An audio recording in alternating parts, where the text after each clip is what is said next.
जय हिंद दोस्तों।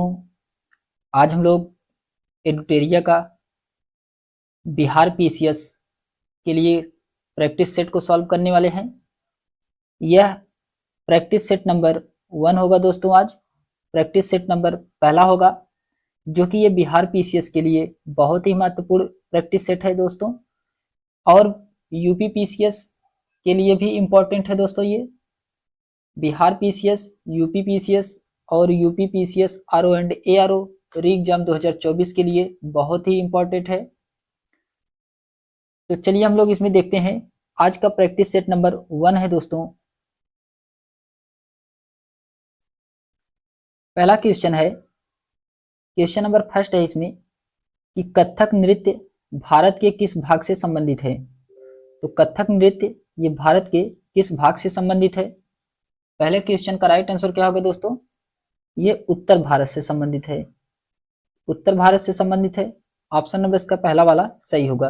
कथक नृत्य ये भारत के किस भाग से संबंधित है, तो ये उत्तर भाग से संबंधित है।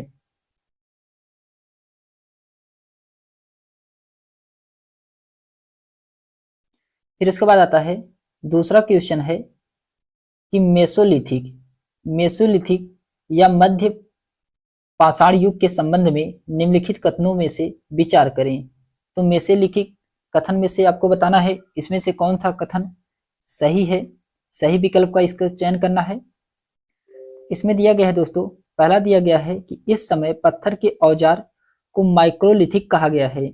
इस समय पत्थर के औजार को क्या कहा गया है, तो माइक्रोलिथिक कहा गया है। पहला वाला सही है दोस्तों। मध्य पूरा पाषाण काल के पत्थर के औजार को माइक्रोलिथिक कहा गया है। माइक्रोलिथिक का मतलब होता है छोटा या लघु। दूसरा कथन इसमें कहा गया है कि पत्थर के औजार के आकार बड़े थे, जो कि गलत है। दूसरा, पत्थर के औजार के आकार बड़े नहीं थे, छोटे थे। तीसरा इसमें कहा गया है दोस्तों, इस समय पुराने किस्म के औजार अनुपस्थित थे, जो कि गलत है। पुराने किस्म के औजार उपस्थित थे। इसका राइट आंसर क्या होगा दोस्तों, केवल इसका पहला वाला ही सही है। तो ऑप्शन नंबर इसका सी वाला राइट होगा, केवल पहला वाला इसका सही है दोस्तों। ये जो कि बिहार पीसीएस के लिए बहुत ही महत्वपूर्ण प्रैक्टिस सेट है दोस्तों।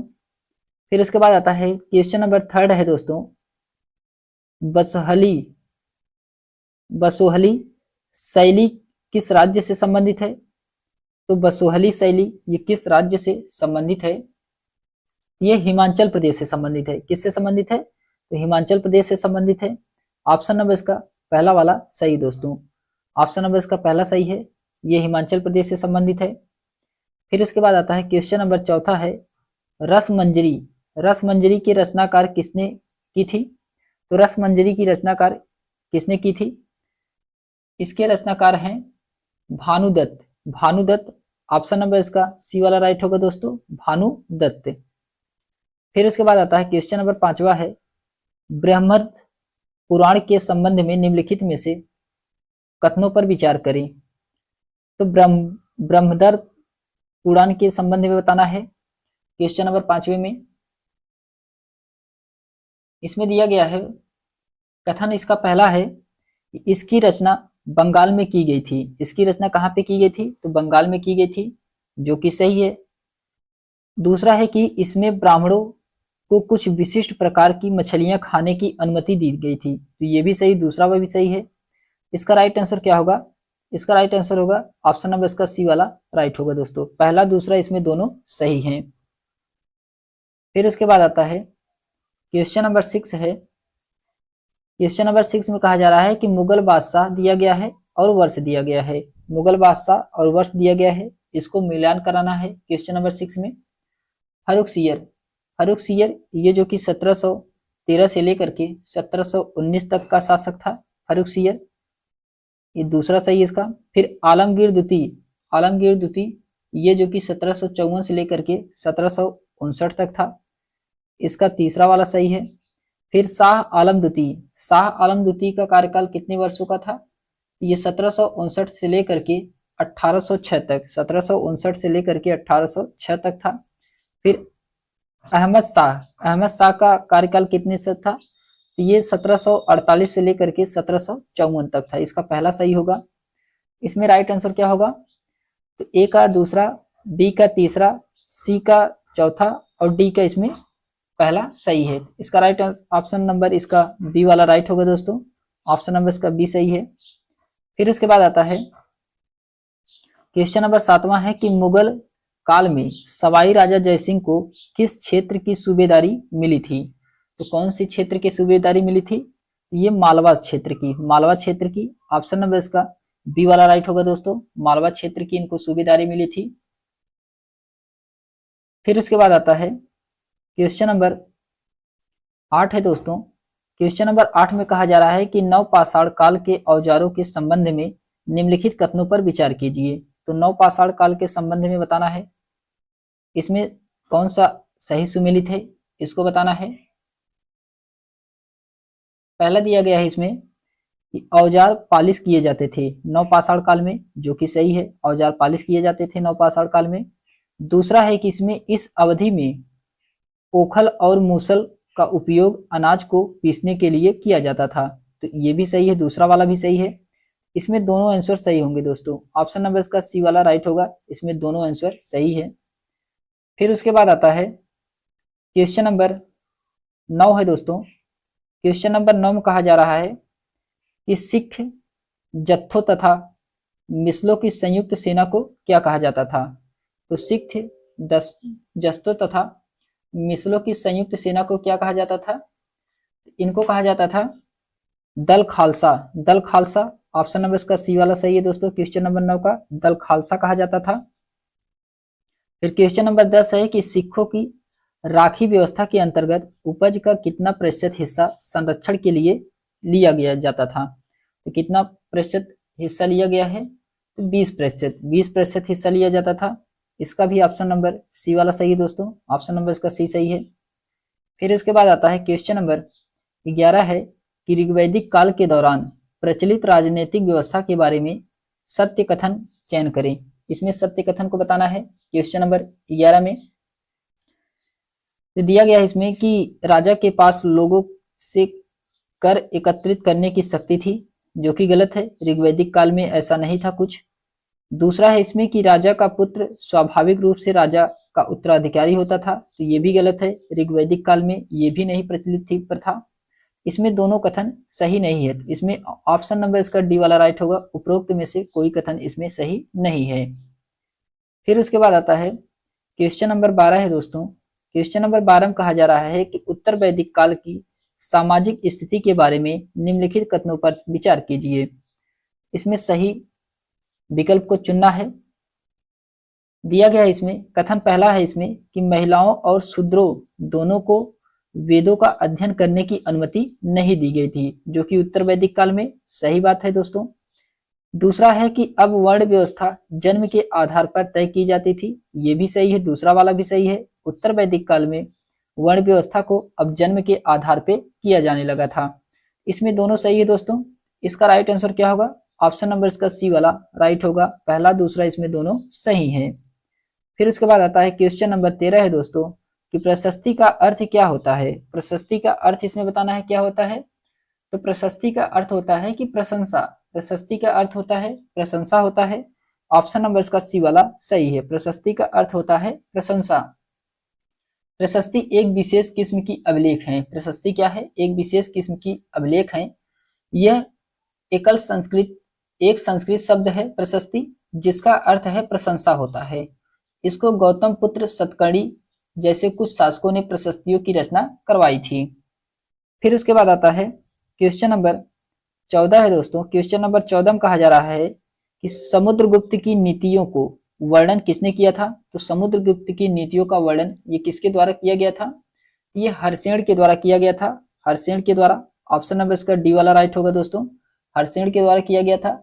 सम्राट समुद्रगुप्त के दरबारी कवि हरसेन थे।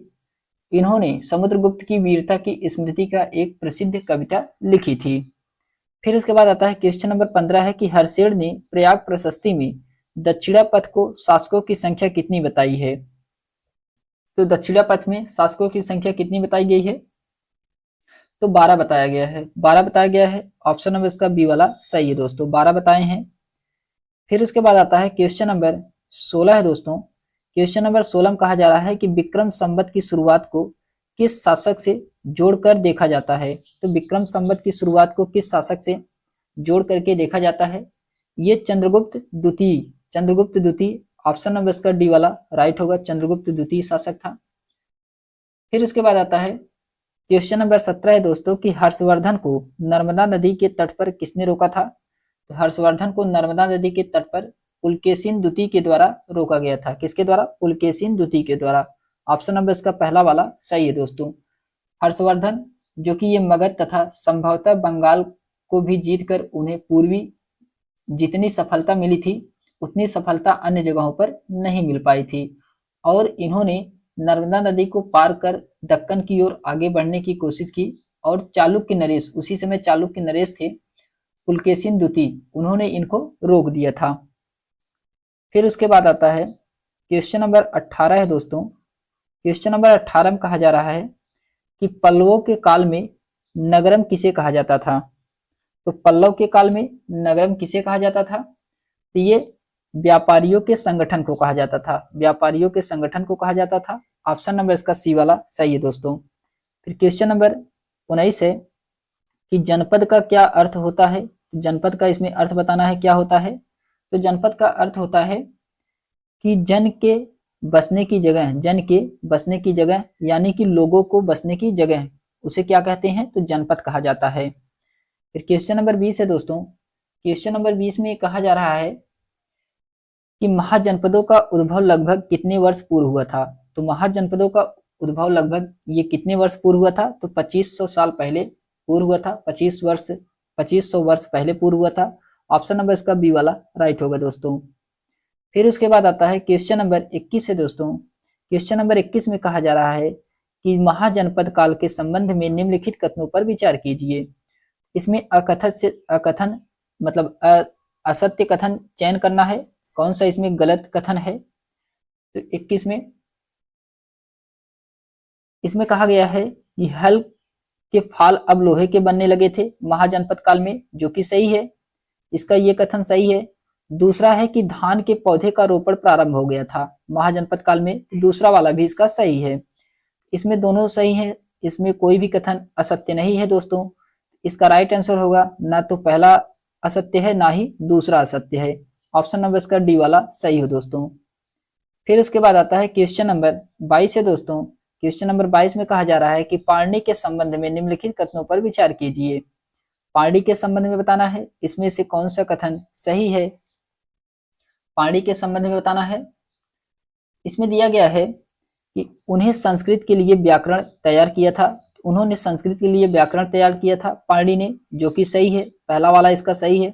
दूसरा है कि उन्होंने एक विशेष क्रम में स्वर की रचना परंतु व्यंजन को बाद के काल में अन्य विद्वानों के द्वारा जोड़ा गया था, जो कि इसका दूसरा वाला गलत है, दूसरा वाला इसमें गलत है। इनका उपयोग बीजगणित में पाए जाने वाले सूत्रों की तरह बनाने में किया गया था, न कि व्यंजन को बाद के कालों में विद्वानों के द्वारा जोड़ा गया था। ये दूसरा वाला इसका गलत है, पहला वाला इसका सही है। ऑप्शन नंबर इसका पहला वाला सही होगा दोस्तों, केवल इसमें पहला सही है। फिर उसके बाद आता है क्वेश्चन नंबर 23 है कि वज्जी संघ का वर्णन किस पुस्तक में मिलता है। तो बताना है कि वज्जी संघ का वर्णन ये किस पुस्तक में मिलता है। तो ये दीर्घ निकाय में मिलता है, दीर्घ निकाय। ऑप्शन नंबर इसका सी वाला राइट होगा, दीर्घ निकाय में मिलता है वज्जी संघ की पुस्तक का वर्णन। फिर उसके बाद आता है क्वेश्चन नंबर 24 है कि पुरी उड़ीसा को जगन्नाथ जी का मंदिर किस वंश के शासक ने बनवाया था। तो पूरी उड़ीसा जगन्नाथ मंदिर का किस वंश के शासक के द्वारा बनवाया गया था। ये बनवाया गया था गंग वंश के शासक। ऑप्शन नंबर इसका डी वाला राइट होगा, गंग वंश के शासक के द्वारा बनवाया गया था। फिर क्वेश्चन नंबर 25 है कि अकबर ने बंगाल को किस वर्ष जीता था। अकबर के द्वारा बंगाल को किस वर्ष जीता गया था। ये 1586 में जीता गया था। कब? 1586 में जीता गया था। ऑप्शन नंबर इसका बी वाला राइट होगा, 1586 के द्वारा 1586 में अकबर ने बंगाल को जीता था। फिर उसके बाद आता है क्वेश्चन नंबर 26 है दोस्तों कि दक्षिण भारत भक्ति संतों के बारे में सत्य कथन का चयन करें। तो दक्षिण भारत के भक्ति संतों के बारे में सत्य कथन का चयन करना है। इसमें दिया गया, इसमें कथन ए है कि नयनार शैव संत थे। नयनार क्या थे? ये शैव संत थे, जो कि सही है, पहला वाला इसका सही है। दूसरा है कि अलवार वैष्णव संत थे। अलवार वैष्णव संत थे, तो दूसरा वाला भी इसका सही है। अलवार क्या थे? वैष्णव संत थे। तीसरा है कि ये संत केवल अस्पृश्य समझने वाले पुलैया तथा पनार जातियों के लोगों के थे, जो कि ये गलत है। तीसरा वाला इसका गलत है, पहला वाला दूसरा वाला इसका सही है। इसमें केवल पहला और दूसरा सही है, ऑप्शन नंबर इसका पहला ही सही होगा दोस्तों, केवल पहला और दूसरा इसमें सही है। फिर उसके बाद आता है क्वेश्चन नंबर 29 है कि निम्नलिखित कथनों पर विचार कीजिए। क्वेश्चन नंबर 27 है कि निम्नलिखित कथनों पर विचार कीजिए। इसमें पहला दिया गया है कि पुहार पांड्यों का बंदरगाह था। पुहार क्या था? ये पांड्यों का बंदरगाह था, जो कि गलत है। फिर दूसरा है कि मदुरै चोलों का बंदरगाह था। मदुरै चोलों का बंदरगाह था, ये भी इसमें गलत है, दूसरा वाला भी गलत है। इसमें ये जो पुहार ये बंदरगाह है, ये किसका था? ये चोलों का बंदरगाह था।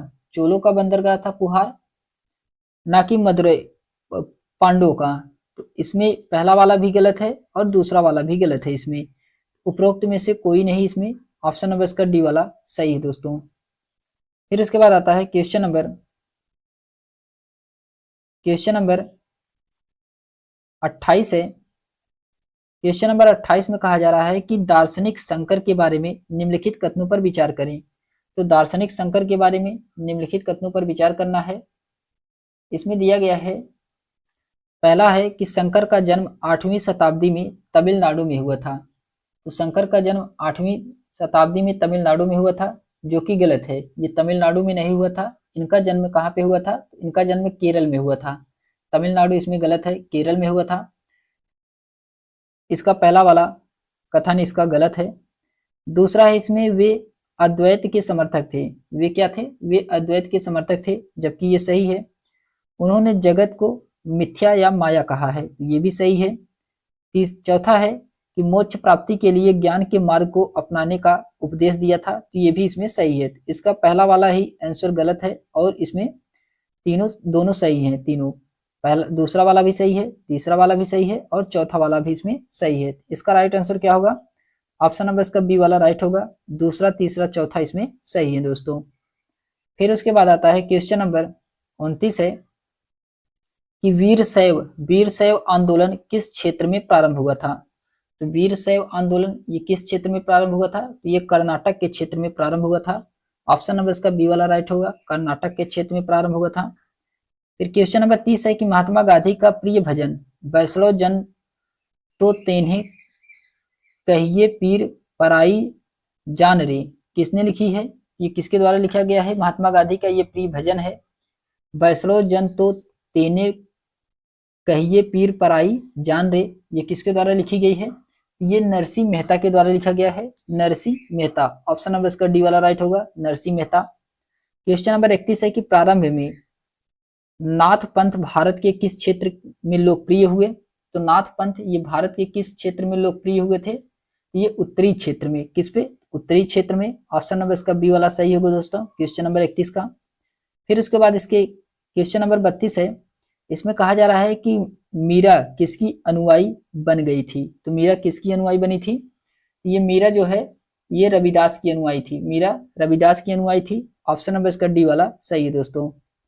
फिर क्वेश्चन नंबर 33 है कि चोल के काल में करों के संबंध में निम्नलिखित कथनों पर विचार कीजिए। इसमें सही विकल्प को चुनना है। तो चोल के काल में करों के संबंध में बताना है क्वेश्चन नंबर 33 में। इसमें कहा जा रहा है कि पहला है कि वेट्टी एक प्रकार का ऐसा कर था जिसे नगद में संग्रहित किया जाता था। वेट्टी क्या था? एक प्रकार का ऐसा कर था जिसे नगर में संग्रहित किया जाता था।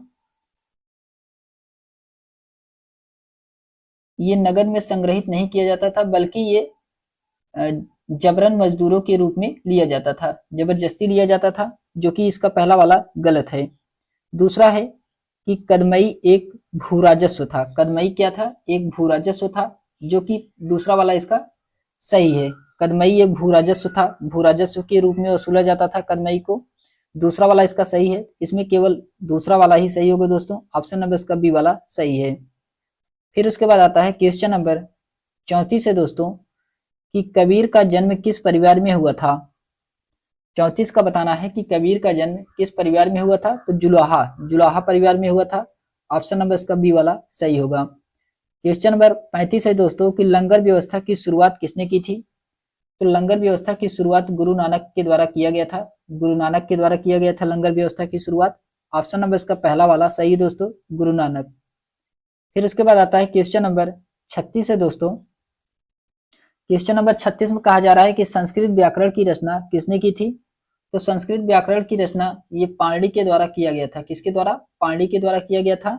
ऑप्शन नंबर इसका सी वाला राइट होगा। क्वेश्चन नंबर 37 है दोस्तों, कि महावीर, स्वामी महावीर ने अपनी शिक्षा किस भाषा में दी थी। तो स्वामी महावीर ने अपनी शिक्षा किस भाषा में दी थी, ये प्राकृत भाषा में दिए थे। कौन सी भाषा में, प्राकृत भाषा में दिए थे। ऑप्शन नंबर इसका सी वाला राइट होगा दोस्तों। फिर उसके बाद आता है क्वेश्चन नंबर 38 है, कि जैन धर्म के संदर्भ में निम्नलिखित कथनों पर विचार कीजिए। इसमें बताना है कौन सा कथन सत्य है जैन धर्म के संदर्भ में। पहला दिया गया है कथन, मुख्यतः व्यापारियों ने जैन धर्म का समर्थन किया था, जो कि सही है पहला वाला। दूसरा है कि साधारणतः किसान वर्ग के लोग ने जैन धर्म को स्वीकार नहीं किया था। तो जैन धर्म को स्वीकार नहीं किए थे साधारणतः, ये भी इसमें सही है। दूसरा वाला भी सही है और पहला वाला भी सही है, इसमें दोनों सही है। ऑप्शन नंबर इसका सी वाला राइट होगा दोस्तों, इसमें दोनों सही है। फिर उसके बाद आता है क्वेश्चन नंबर 39 है दोस्तों, कि संघ में रहने वाले बौद्ध भिक्षुओं के लिए बनाए गए नियमों का संकलन किस ग्रंथ में मिलता है। तो संघ में रहने वाले बौद्ध भिक्षुओं के लिए बनाए गए नियमों का संकलन ये किस ग्रंथ में मिलता है। तो ये विनय पिटक में मिलता है। कहाँ पे मिलता है, तो ये विनय पिटक में मिलता है। ऑप्शन नंबर इसका डी वाला राइट होगा दोस्तों, ये विनय पिटक में मिलता है। फिर उसके बाद आता है क्वेश्चन नंबर 40 है, कि निम्नलिखित में से कौन सा कथन बौद्ध संघ के संदर्भ में सही नहीं है। इसमें बताना है कौन सा कथन है कि जो बौद्ध संघ के संदर्भ में सही नहीं है। इसमें पहला दिया गया है कि संघ के पुरुष और स्त्री के रहने के लिए अलग अलग व्यवस्था थी, जो कि इसका पहला वाला सही है। बी वाला है कि सभी व्यक्ति संघ में प्रवेश ले सकते थे, ये भी सही है। सी है कि संघ में प्रवेश के लिए बच्चे को अपने माता पिता की अनुमति लेनी होती थी, ये भी सही है। डी वाला है कि विवाहित स्त्रियों को संघ में प्रवेश के लिए अपने माता पिता से अनुमति की आवश्यकता होती थी, जो कि ये गलत है। डी वाला इसका गलत है। ऑप्शन नंबर इसका डी वाला ही सही है दोस्तों, इसमें पूछा था कौन सा कथन सही नहीं है। ऑप्शन नंबर इसका डी राइट आंसर होगा। फिर उसके बाद आता है क्वेश्चन नंबर 41 है, कि महायान के संबंध में निम्नलिखित कथनों पर विचार कीजिए। इसमें सत्य कथन को चयन करना है महायान के संदर्भ में। पहला इसमें दिया गया है कि ये बौद्ध धर्म से संबंधित है महायान, सही है। दूसरा है कि इन्होंने बौद्ध धर्म में मूर्ति पूजा को बढ़ाया था, तो ये भी सही है। इसमें दोनों कथन सही है। ऑप्शन नंबर इसका सी वाला सही है दोस्तों, पहला दूसरा इसमें दोनों सही है। फिर उसके बाद आता है क्वेश्चन नंबर 42 है दोस्तों, बोधिसत्व के संबंध में निम्नलिखित कथनों पर विचार कीजिए। तो बोधिसत्व के संबंध में बताना है इसमें से कौन सा कथन सत्य है बोधिसत्व के संबंध में। इसमें पहला कथन दिया गया है कि वे ज्ञान प्राप्ति के पश्चात एकांतवास में साधना करते थे। ज्ञान प्राप्ति के पश्चात एकांतवास में साधना करते थे, जो कि इसका पहला वाला गलत है। दूसरा है कि बोधिसत्व की पूजा काफी लोकप्रिय था, दूसरा वाला इसका सही है। तीसरा है कि वे भारत के बाहर जापान, चीन एवं दक्षिण कोरिया में भी काफी लोकप्रिय हुए थे, तीसरा वाला भी इसका सही है। इसमें दूसरा वाला तीसरा वाला इसमें सही है। इसका राइट आंसर केवल ऑप्शन नंबर इसका बी होगा, केवल इसमें दूसरा तीसरा सही है, जबकि इसका पहला वाला गलत है। फिर उसके बाद आता है क्वेश्चन नंबर 43 है दोस्तों, कि भारत की यात्रा पर आए निम्नलिखित में से चीनी बौद्ध यात्रियों का कालानुक्रम सही क्रम में चुनिए। इसमें कौन से बौद्ध यात्री सबसे पहले आए थे, उनके कालानुक्रम को चुनना है। इसमें सबसे पहले आए थे फासियान, जिसे हम लोग फाहियान कहते हैं। फाहियान के बाद वेनसांग आए थे, उसके बाद इसिंग आए थे। तो सबसे पहले फाहियान आए थे, फिर वेनसांग आए थे और लास्ट में इसिंग आए थे। ऑप्शन नंबर इसका बी वाला सही है दोस्तों। फिर उसके बाद आता है क्वेश्चन नंबर 44 है, क्वेश्चन नंबर 44 में कहा जा रहा है कि चंद्रगुप्त मौर्य के दरबार में जो पश्चिम एशिया के यूनानी राजा सेल्यूकस निकेटर के राजदूत था, उसका क्या नाम था? तो सेल्यूकस निकेटर के राजदूत का क्या नाम था? तो सेल्यूकस निकेटर के राजदूत का नाम था मेगास्थनीज। मेगास्थनीज ऑप्शन नंबर इसका डी वाला राइट होगा, मेगास्थनीज नाम था। ये चंद्रगुप्त मौर्य के दरबार में आए थे, राजा सेल्यूकस निकेटर का राजदूत था मेगास्थनीज। फिर क्वेश्चन नंबर 45 है कि निम्नलिखित में से कौन भारत आए और विदेशी आक्रमणकारियों का सही क्रम है? तो कौन से भारत आए थे और विदेशी आक्रमणकारियों का सही क्रम है? तो सबसे पहले कौन आए थे? तो सबसे पहले हिंद आए थे, फिर उसके बाद यमन आए थे, हिंद यमन, फिर उसके बाद शक आए थे, फिर हिंद पार्थियन आए थे और लास्ट में कुषाण आए थे। ऑप्शन नंबर इसका सी वाला राइट होगा दोस्तों। हिंद यमन सबसे पहले आए थे, फिर उसके बाद शक आए थे, फिर हिंद पार्थियन आए थे और फिर लास्ट में कुषाण आए थे। फिर उसके बाद आता है क्वेश्चन नंबर 46 है दोस्तों। क्वेश्चन नंबर 46 में कहा जा रहा है कि अशोक ने जगह जगह जाकर लोगों को शिक्षा देने के लिए अधिकारियों को नियुक्ति की। इन अधिकारियों को निम्नलिखित में से किस नाम से जाना जाता था? तो कौन से नाम से जाना जाता था अधिकारियों को? तो धम्म महामात्र के नाम से जाना जाता था, धम्म महामात्र के नाम से जाना जाता था। ऑप्शन नंबर इसका बी वाला सही है दोस्तों। फिर उसके बाद आता है क्वेश्चन नंबर 47 है। क्वेश्चन नंबर 47 में कहा जा रहा है दोस्तों, इसमें दिया गया है कि अशोक के संबंध में निम्नलिखित कथनों पर विचार कीजिए। क्वेश्चन नंबर 47 में अशोक के संबंध में निम्नलिखित कथनों पर विचार कीजिए। पहला इसमें दिया गया है कि अशोक ऐसा पहला शासक था जिसने अभिलेखों के द्वारा जनता तक अपने संदेश पहुंचाने की कोशिश की थी, जो कि पहला वाला सही है। दूसरा है कि अशोक के ज्यादातर अभिलेख खरोष्टी में लिखे हैं, ये गलत है, दूसरा वाला इसका गलत है। फिर तीसरा है कि अशोक ने अपने एक अभिलेख में कलिंग युद्ध का वर्णन किया है।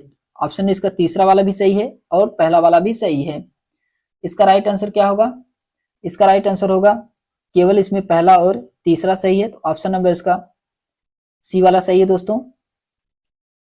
अशोक के ज्यादातर अभिलेख प्राकृतिक और ब्राह्मणी लिपि में थे, न कि खरोष्टी लिपि में थे, और अशोक ने अपने 13वें शिलालेख में कलिंग युद्ध का वर्णन किया है। फिर उसके बाद आता है क्वेश्चन नंबर 48 है दोस्तों कि मुगलों की जागीर दिल्ली सुल्तानों में किसके बराबर थी? तो मुगलों की जागीर जो कि दिल्ली सुल्तानों में किसके बराबर थी? ये था इक्ता। इक्ता ऑप्शन नंबर इसका सी वाला राइट होगा दोस्तों। इक्ता ऑप्शन नंबर इसका सी वाला सही है। फिर उसके बाद आता है क्वेश्चन नंबर 49 है दोस्तों।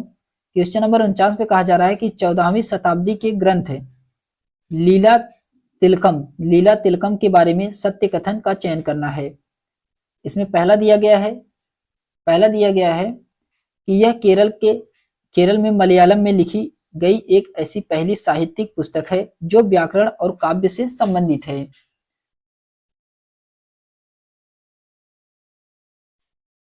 जो कि ये गलत है, पहला वाला इसका गलत है। दूसरा है कि इस पुस्तक की रचना केवल संस्कृत भाषा में की गई थी, दूसरा वाला भी इसका गलत है, इस पुस्तक की रचना संस्कृत भाषा में नहीं किया गया था।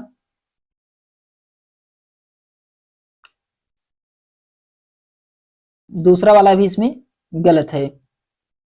इसका राइट आंसर क्या होगा? उपरोक्त में से कोई नहीं इसमें सत्य है। ऑप्शन नंबर इसका डी वाला राइट होगा दोस्तों। ऑप्शन नंबर इसका डी सही है।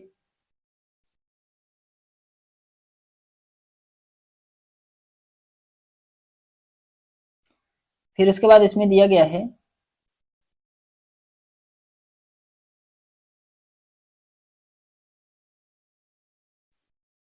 क्वेश्चन नंबर 50 है दोस्तों। क्वेश्चन नंबर 50 में कहा जा रहा है कि निम्नलिखित में किन स्थानों पर अशोक के शिलालेख प्राप्त हुए थे? किन स्थानों पे अशोक के शिलालेख प्राप्त हुए थे? कौन कौन से स्थान पे? क्वेश्चन नंबर 50 में दिया गया कंधार, सही है, कंधार से भी अशोक के अभिलेख मिले थे।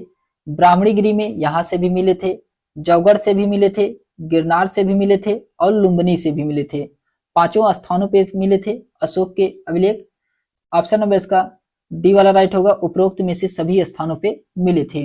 अशोक के शिलालेख कंधार, ब्राह्मगिरी, जौगढ़, गिरनार, लुम्बिनी, दिल्ली, वैशाली, सारनाथ, इलाहाबाद, अमरावती और सांची में भी पाए गए हैं। इतने स्थानों पे अशोक के शिलालेख पाए गए हैं दोस्तों। ऑप्शन नंबर इसका डी वाला राइट होगा। फिर उसके बाद क्वेश्चन नंबर 51 है कि अशोक ने धम्म के विचारों को प्रसारित करने के लिए अपने राजदूत को निम्न में से कहाँ भेजा था। तो कहाँ भेजा था ये भेजे थे सीरिया भेजे थे, मिस्र भी भेजे थे और श्रीलंका भी भेजे थे, तीनों स्थानों पे भेजे थे। तो ऑप्शन नंबर इसका डी वाला राइट होगा दोस्तों, उपरोक्त में से सभी स्थानों पे भेजे गए थे। फिर उसके बाद आता है क्वेश्चन नंबर 52 है। क्वेश्चन नंबर 52 है दोस्तों कि मौर्य साम्राज्य में अक्सर राजकुमारों को कौन सा पद दिया जाता था। तो मौर्य साम्राज्य में अक्सर राजकुमारों को राज्यपाल या गवर्नर का पद दिया जाता था, राज्यपाल या गवर्नर। ऑप्शन नंबर इसका पहला वाला सही है दोस्तों। फिर उसके बाद क्वेश्चन नंबर 53 है कि भारत को महाद्वीप कहा जाता है, क्यों कहा जाता है भारत को महाद्वीप। तो पहला दिया गया इसमें ये बड़े आकार के कारण, जो कि सही है। दूसरा है कि समुद्र पहाड़ियों तथा पर्वतों के बटे होने के कारण, तो ये भी इसमें सही है, इसमें दोनों सही है। इसका राइट आंसर क्या होगा, पहला दूसरा इसमें दोनों सही है। ऑप्शन नंबर इसका सी वाला सही है, पहला दूसरा इसमें दोनों सही है। फिर उसके बाद आता है क्वेश्चन नंबर 54 है दोस्तों कि महाजनपद काल में अनाज रखे जाने की किस पात्र का उपयोग किया जाता था। तो अनाज रखे जाने के लिए किस पात्र का उपयोग किया जाता था महाजनपद काल में। तो ये चित्रित धूसर मृदभांड का प्रयोग किया जाता था, चित्रित धूसर मृदभांड का प्रयोग किया जाता था। ऑप्शन नंबर इसका बी वाला राइट होगा दोस्तों। फिर उसके बाद आता है क्वेश्चन नंबर 55 है कि पांडुलिपियों का क्या महत्व है। तो पांडुलिपियों के बताना है क्या महत्व है, पांडुलिपियों के बारे में बताना है कौन से महत्व थे। पहला दिया गया है इसमें कि प्राचीन ज्ञान विज्ञान की बातें की चर्चा है, जो कि सही है। राजाओं के जीवन की चर्चा की प्राप्ति है इसमें, ये भी सही है, दूसरा वाला भी सही है। तीसरा है कि इसमें धार्मिक मान्यताओं व व्यवहारों की चर्चा की गई है, तो ये भी इसमें सही है। चौथा है कि स्तंभ लेखों का अध्ययन में है, तो ये भी इसमें सही है, चौथा वाला भी सही है। इसका राइट आंसर क्या होगा, इसका राइट आंसर होगा ऑप्शन नंबर डी, इसका राइट आंसर होगा। पहला दूसरा तीसरा चौथा इसमें सही है दोस्तों। फिर उसके बाद आता है क्वेश्चन नंबर 56 है। क्वेश्चन नंबर 56 में कहा जा रहा है कि निम्नलिखित में से कौन कुषाणों की दूसरी राजधानी थी। तो कुषाणों की दूसरी राजधानी कौन सी थी, क्वेश्चन नंबर 56 बताना है। कुषाणों की दूसरी राजधानी क्या थी, तो मथुरा थी, मथुरा ये जो कि कुषाणों की दूसरी राजधानी थी। ऑप्शन नंबर इसका सी वाला सही है दोस्तों। फिर उसके बाद आता है क्वेश्चन नंबर 57 है कि अरिकामेंडू नामक प्राचीन पत्तन निम्नलिखित में से कहाँ स्थित है। अरिकामेंडू ये कहाँ पे स्थित है, अरकामेंडू ये पुडुचेरी में स्थित है, कहाँ पे है, तो पुडुचेरी में स्थित है। ऑप्शन नंबर इसका डी वाला सही है दोस्तों। क्वेश्चन नंबर 58 है कि जातक कथाओं का संकलन निम्नलिखित में से किनके द्वारा किया गया था। तो जातक कथाओं का संकलन ये किसके द्वारा किया गया है, ये बौद्ध अनुयायियों के द्वारा किया गया है, किसके द्वारा, बौद्ध अनुयायियों के द्वारा किया गया है। ऑप्शन नंबर इसका पहला वाला सही है दोस्तों, क्वेश्चन नंबर 58 का। फिर इसके बाद आता है क्वेश्चन नंबर 59 है कि दक्षिण भारत में तमिल क्षेत्र में बड़ी भूस्वामियों को क्या कहा जाता है। तो दक्षिण भारत में तमिल क्षेत्रों में बड़ी भूस्वामियों को क्या कहा जाता था, इन्हें बेल्लाल कहा जाता था। क्या कहा जाता था, तो बेल्लाल कहा जाता था। ऑप्शन नंबर इसका डी वाला सही है दोस्तों, बेल्लाल कहा जाता था। फिर इसके बाद आता है क्वेश्चन नंबर 60 है। क्वेश्चन नंबर 60 में कहा जा रहा है कि अफगानिस्तान से प्राप्त होने वाले कंधार अभिलेख के संबंध में निम्नलिखित कथनों पर विचार कीजिए। तो इसमें से कौन सा कंधार अभिलेख के संबंध में सत्य है, कंधार अभिलेख के बारे में बताना है इसमें कौन सा सत्य है। तो पहला दिया गया है कि अभिलेख पर अशोक शासक का आदेश उत्कीर्ण करवाया गया था, जो कि सही है। इसे ब्राह्मणी भाषा में लिखा गया था, तो ये गलत है। इसे किस भाषा में लिखा गया था, इसे ब्राह्मणी भाषा में नहीं लिखा गया था, इसको यूनानी और आर्मेइक भाषा में लिखा गया था, यूनानी और आर्मेइक भाषा में लिखा गया था, ना कि ब्राह्मणी भाषा में। इसमें केवल पहला वाला ही सही है, ऑप्शन नंबर इसका ए सही है, केवल इसमें पहला सही है दोस्तों। फिर उसके बाद आता है क्वेश्चन नंबर 61 है। इसमें कहा जा रहा है कि पुरातात्विक स्रोतों के संबंध में निम्नलिखित में से कौन सी चीजें शामिल होती हैं। तो कौन सी चीजें इसमें शामिल होती हैं पुरातात्विक स्रोतों के संबंध के बारे में। इसमें दिया गया है, पहला दिया गया है कि अभिलेख शामिल होते हैं, जो कि सही है। मिट्टी के बर्तन भी शामिल होते हैं, ये भी सही है। जानवर की हड्डियां शामिल होती हैं, धातु शामिल होते हैं, औजार शामिल होते हैं और आभूषण शामिल होते हैं। ये पुरातात्विक स्रोतों के संबंध के बारे में सभी लोग शामिल होते हैं इसमें, जो कि इसमें क्या राइट आंसर होगा, ऑप्शन नंबर इसका सी वाला राइट होगा दोस्तों। सभी शामिल हैं इसमें, पहला दूसरा तीसरा चौथा पांचवा और छठवां इसमें शामिल है। ऑप्शन नंबर इसका सी वाला सही है दोस्तों। फिर उसके बाद आता है क्वेश्चन नंबर 62 है कि प्रारंभिक मानव अखरोट खाद्यान्न संग्राहक के रूप में एक जगह से दूसरे जगह क्यों घूमते थे? तो क्यों घूमते थे ये खाद अखरोट खाद्याहक संग्राहक के रूप में? इसका राइट आंसर इसमें क्या होगा क्वेश्चन नंबर 62 का?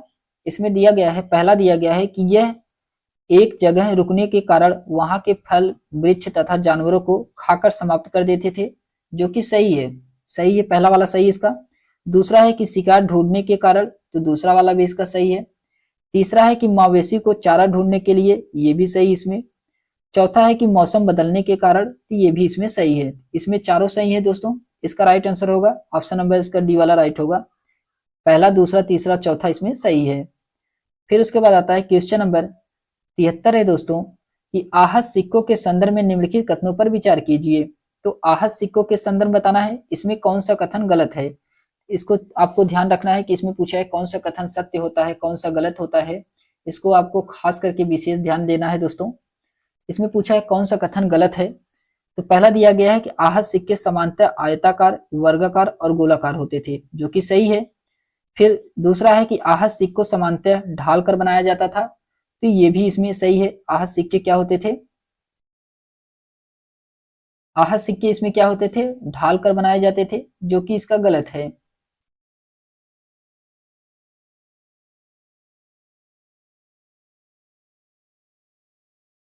इसमें दूसरा वाला ही गलत है।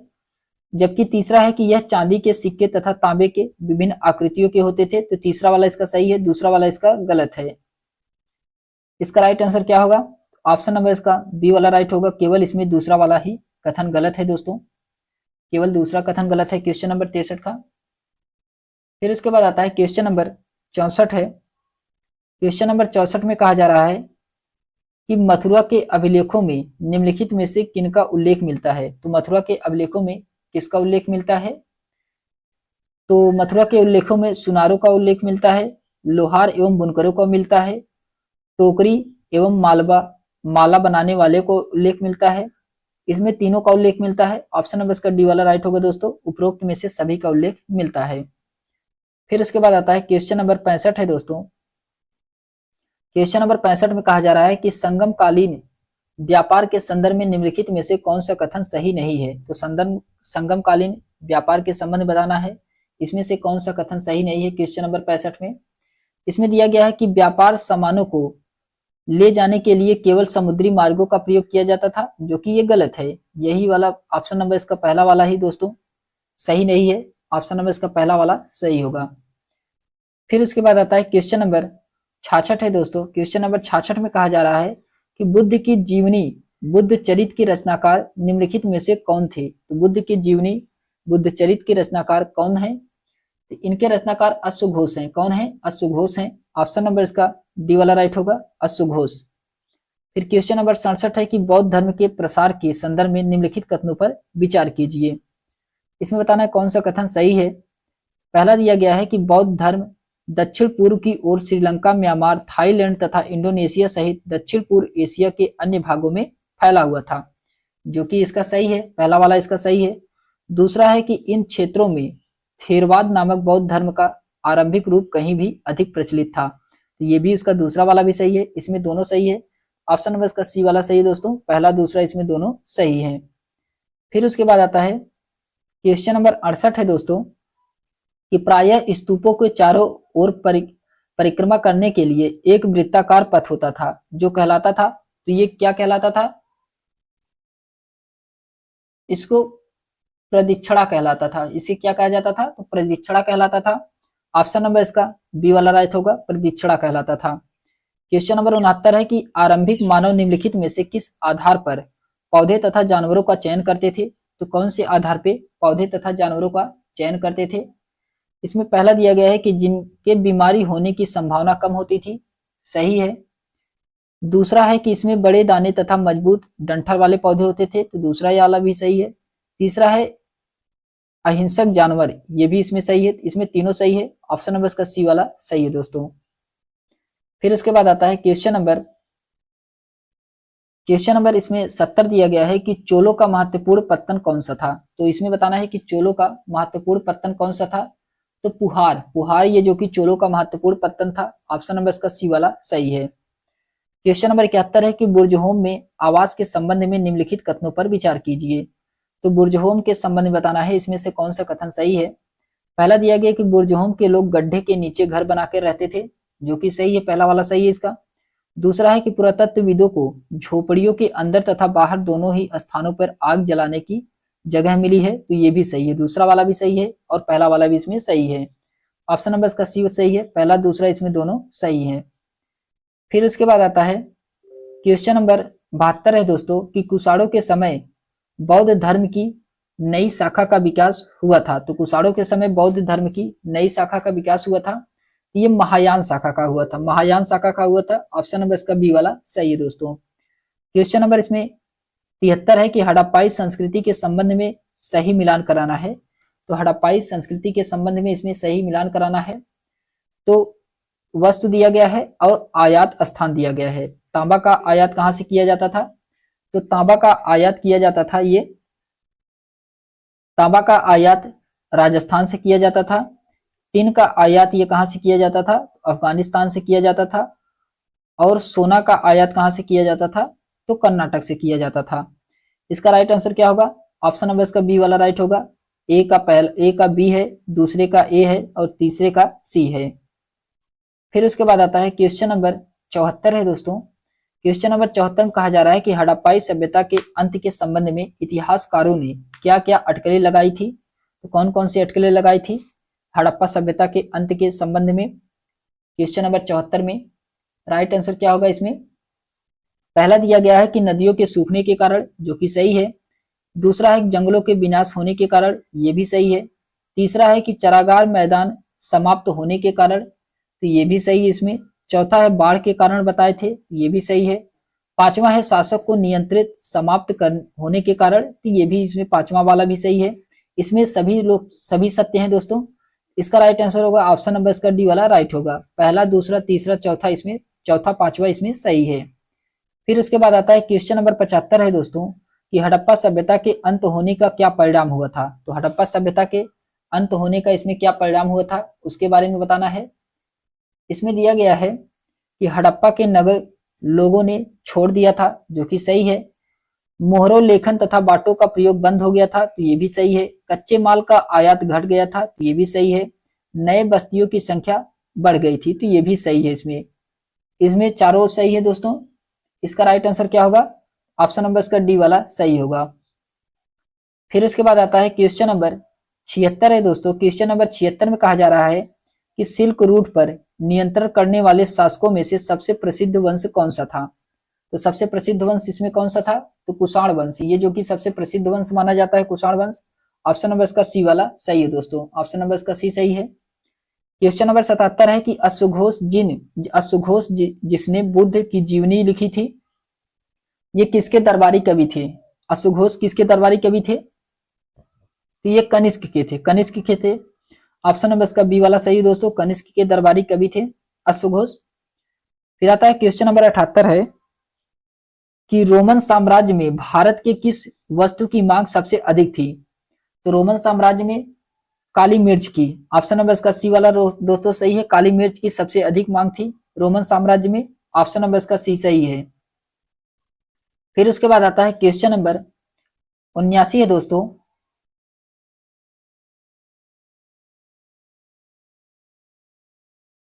क्वेश्चन नंबर 79 है दोस्तों कि पुलकेशिन के बारे में निम्नलिखित में से कौन सा कथन सत्य नहीं है। तो बताना है इसमें से कौन सा कथन सत्य नहीं है पुलकेशिन के बारे में। क्वेश्चन नंबर 79 में इसमें गुप्तों के खिलाफ लड़ाई में उनकी मृत्यु हो गई थी, जो कि ये वाला गलत है।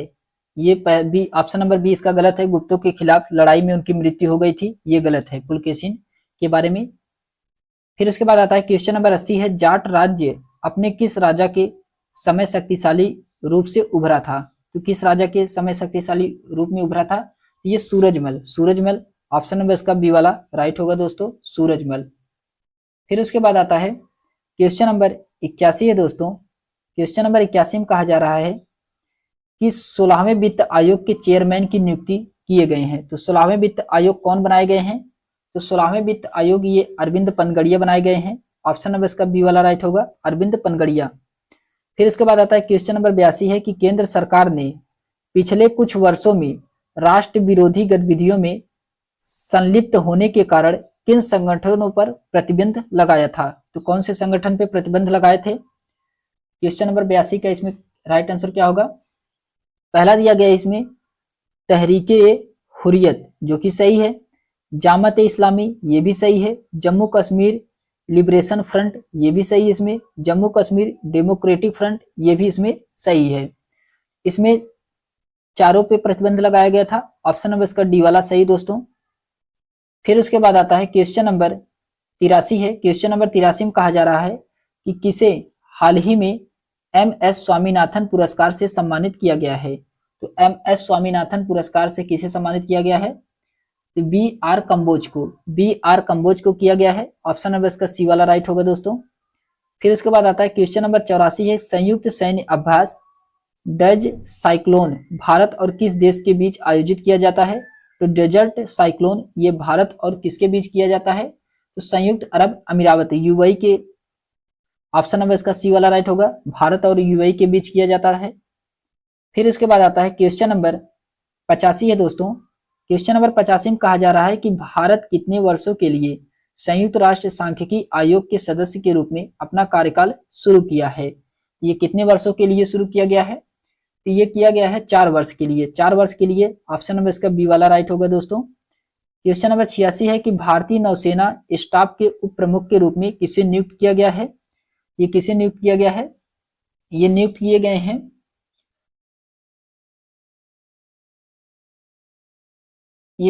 गए हैं क्वेश्चन नंबर 86 का इसमें राइट आंसर क्या होगा? दिनेश के त्रिपाठी को, दिनेश के त्रिपाठी को नियुक्त किया गया है। ऑप्शन नंबर इसका बी वाला राइट होगा, दिनेश के त्रिपाठी। फिर उसके बाद आता है क्वेश्चन नंबर 87 है दोस्तों कि भारतीय राष्ट्रीय महासागर सूचना सेवा केंद्र के संदर्भ में निम्नलिखित कथनों पर विचार कीजिए। इसमें कौन सा कथन सत्य है, इस पे विचार करना है। क्वेश्चन नंबर 87 पे इसमें पहला दिया गया है दोस्तों कि यह पर्यावरण, वन और जलवायु परिवर्तन मंत्रालय के तहत एक स्वायत्त संगठन है, जो कि सही है। दूसरा है कि INSCOIS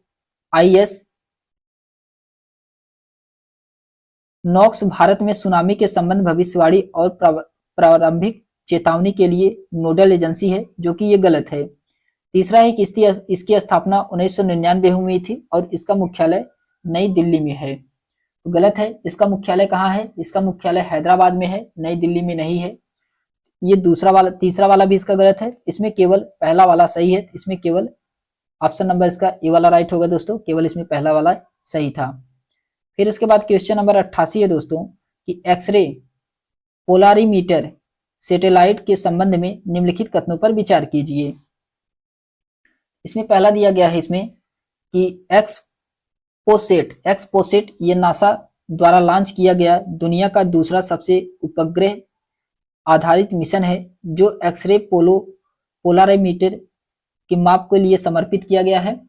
ये गलत है, पहला वाला गलत है। दूसरा है कि यह मिशन 5 साल की अवधि के लिए पृथ्वी के निचली कक्षा में संचालित होगा।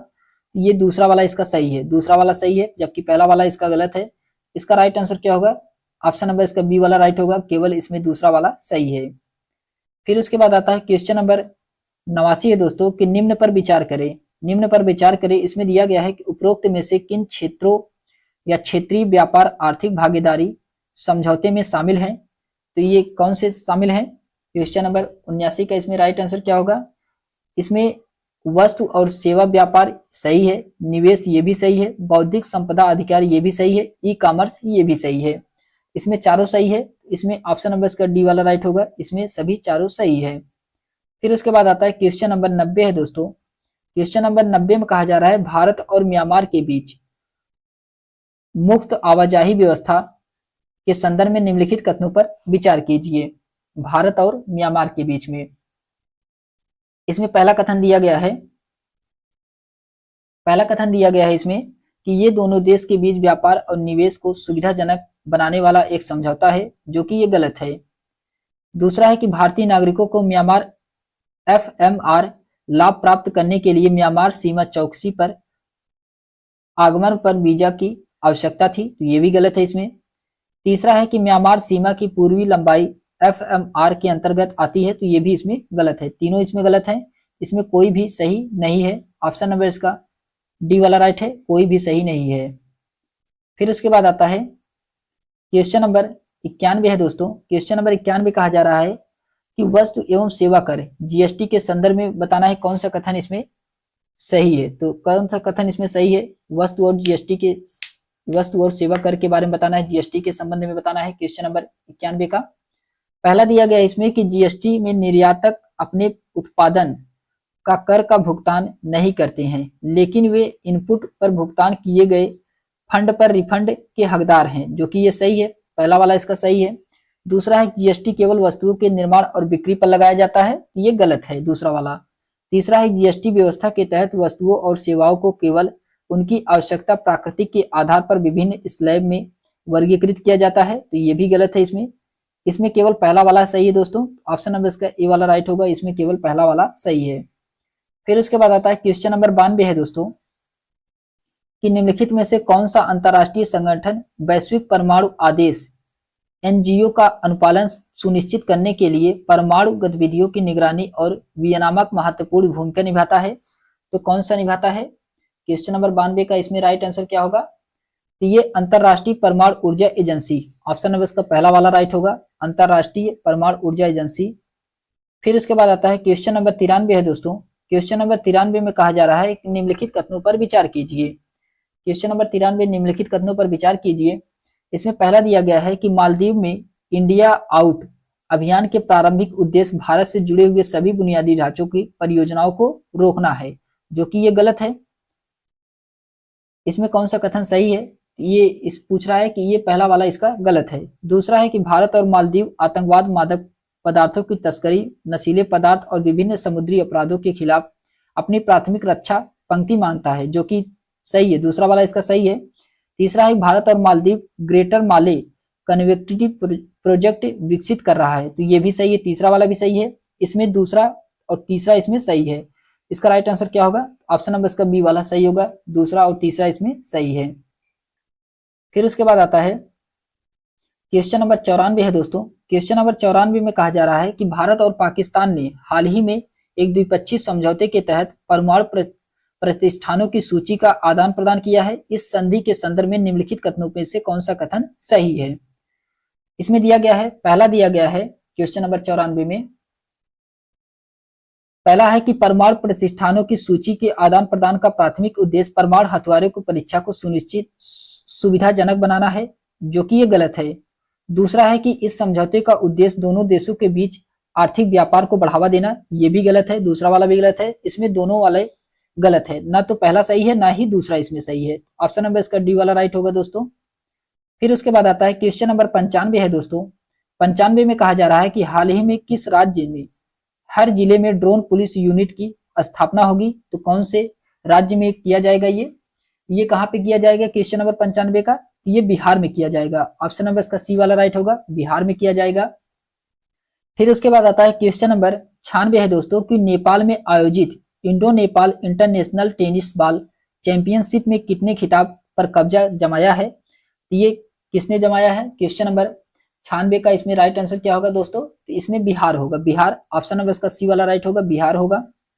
फिर उसके बाद आता है क्वेश्चन नंबर 97 है दोस्तों कि मिशन इन्वेस्टिगेशन @75 किस राज्य द्वारा लॉन्च किया गया है, जिसका उद्देश्य 75 दिनों के सभी FIR जांच पूरी कर लेना है? ये कहाँ पे किया गया है?